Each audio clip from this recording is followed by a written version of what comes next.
The best 17-year-old I've ever seen, says Celtic star Jaylen Brown. A prodigy who plays like a young Derrick Rose, says Ignite head coach Jason Hart. A generational player, says former NBA Rookie of the Year Chuck Pearson. You know, it's not every year that a draft class gets a player who has the talents to completely change the trajectory of the NBA. But this year, we're blessed with two. Victor Wembanyama has been touted as the best prospect in NBA history for his combination of height, length, skills, and as a result, he's stolen the spotlight from all the other draftees. You know, similar to how LeBron overshadowed Melo, D-Wade, and Bosh back in '03. Well, as we all know by now, Scoot Henderson was drafted third because the Hornets already have LaMelo Ball. But my goodness, guys, is the NBA sleeping on this kid, or what? I mean, I turn on First Take every single day, and all they're talking about these days are stuff like Damian Lillard to the Heat, LeBron James's chances of winning his fifth ring, and Draymond Green's lost confidence for shooting. Like, here we have a player who is quite possibly one of the future faces of the NBA, and they'd rather talk about Draymond's lost confidence for shooting? Draymond's cool and everything, but this is absurd.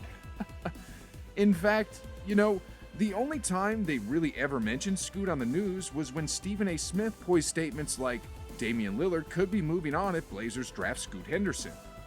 Ladies and gentlemen, this ain't an opinion and this ain't biased. The NBA will regret sleeping on Scoot Henderson. You know, although he was the third overall pick, many NBA scouts believe that if Wembanyama weren't in this 2023 draft class, that Scoot would have gone number one. It's also widely believed that Scoot could have gone number one in 2 or 3 of the most recent drafts, which is nuts. And although this might seem normal considering how players like Allen Iverson, Derrick Rose, and Kyrie Irving also went first overall, the difference is the era we're in now. For example, if I calculate the heights of every single number one pick dating back 10 years to Andrew Wiggins in 2014, do you know what the average height is? About 6'8". And as you might know by now, Scoot is just 6'2". A new era of basketball is ushering in where centers can hit three-point shots and where point guards are like 6'8", so the fact that a 6'2" guard could have gone number one is mind-boggling and speaks volumes to the type of player that Scoot truly is. Like, here's one story about Scoot from his former teammate Eric Mika. It happened during a practice session with the G League Ignite, and as Eric tells it, the layup was high arcing. It had to be at least 12 feet in the air.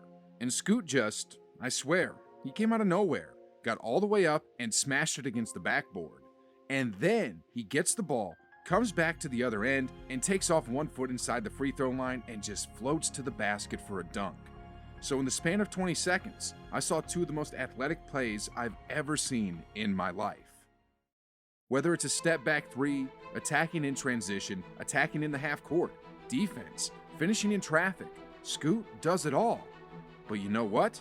That's actually not the thing that really impresses me about the young 19-year-old, because as we all know, lots of NBA players could do that stuff. What really makes Scoot stand out from the rest of the pack is his maturity and mindset. I think DeMar DeRozan stated it best on Paul George's podcast when he said, I know for me, being in the league so long, you see that so much and you wonder why so many guys, you be like, man, what happened to that guy? What happened to that guy? Why that guy don't play? If you really just pay attention to it, you will understand why they don't play. They don't love the game.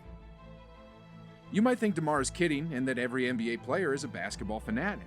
But do y'all remember what Anthony Edwards said when he got drafted? I'll quote it word for what he told ESPN. To be honest, I can't watch basketball. I'm still not really into it. Now, don't get me wrong. Anthony Edwards is a beast and one of the few rising young stars in the league, but according to DeRozan, this type of mindset is more common than you might think in the NBA. And it's these types of mindsets that would make coaches think twice before sending players out on the floor. Anyway, as a competitor myself, there's a few things Scoot did that really caught my attention and showed me that he could be the real deal. The first was his matchup against Victor Wembanyama in the Metropolitans 92s. Now, I'm sure we all saw the highlights of that game already and what Henderson did. 28 points, 9 assists, 5 boards, on efficient shooting percentages, and ultimately getting the win. While that's all impressive and stuff, it was actually what he said about the game that stuck with me, and that's, the game was televised, so I wanted everyone watching on TV to, by the end of the night, know who Scoot Henderson was. I came into the game with the mindset that I was going to kill. I wanted to kill. I was in that mode that night, and it was really fun to be noticed, to have my name heard and see my name on TV that night at Lucky Penny, and to be on SportsCenter. They had my highlights up there, and that's what you work for. What this told me was that this kid really wants it, that he wants to be that guy. Like how Jimmy Butler said, "I'm him, I'm him." That's what I'm hearing from Scoot as well. Next off, what also impresses me about Scoot is that at just 19 years old, he's already picking the brains of the best of the best. I'm talking about him training with Steph, the chef, Curry. So, before he even stepped onto an NBA court to play his first minute, this guy is already learning the workouts, the habits, and the preparations needed to play at the highest level and achieve the most success. You know, I'm not saying this will be the mentorship that Kobe had with Jordan or anything, but hey, it's not every year where a rookie trains with the cream of the crop. Then to add on to it, it's not just on the basketball court where he's building his mindset, but off the court as well. Like, it's one thing to be a basketball player at the age of 19, but it's an entirely different thing to also be an entrepreneur and build and manage a business, which is what Scoot is doing at the moment as well. Some may see it as a distraction, but having run businesses myself, I understand that it takes a high degree of maturity and discipline to effectively manage an enterprise, and this will no doubt translate to on-court success for the young basketball phenom. It's no wonder why people close to Scoot all say he's ready in every aspect of the word when it comes to the spotlight and responsibility. Moving on here. When it comes to his favorite players in the league, it's Kobe, Westbrook, and Iverson. And he had this to say about AI. Allen Iverson really inspired me to be confident, to have my own flair in the game, and to have my own style. He just really inspired me to be out there and be confident, like how he was out there and dominating the competition. That's how I see him. He just goes out there with no fear. No fear. Now, I'm sure that a good 9 out of 10 hoopers will have similar favorite players, but the thing is, Henderson is breathing Iverson. I mean, did y'all see what Henderson wore to draft night? Not only was he wearing a suit that stood out from most of his peers, but the man was all blinged out too. I mean, the kid even had grills on, for crying out loud. But anyway, I want to touch on one more important area. So, when it comes to offense, no one is worried about Scoot. This guy has time and time again proved he's a walking bucket. Then when it comes to defense, he's been the primary point of attack defender, often guarding the other team's lead initiator. His athleticism and active hands make him a tough defender, and combined with his speed, this usually leads to fast break highlight reels. That's all good and all, but what surprises me even more is that in addition to working on both ends of the court, at just 19 years old, the kid is working on his leadership skills.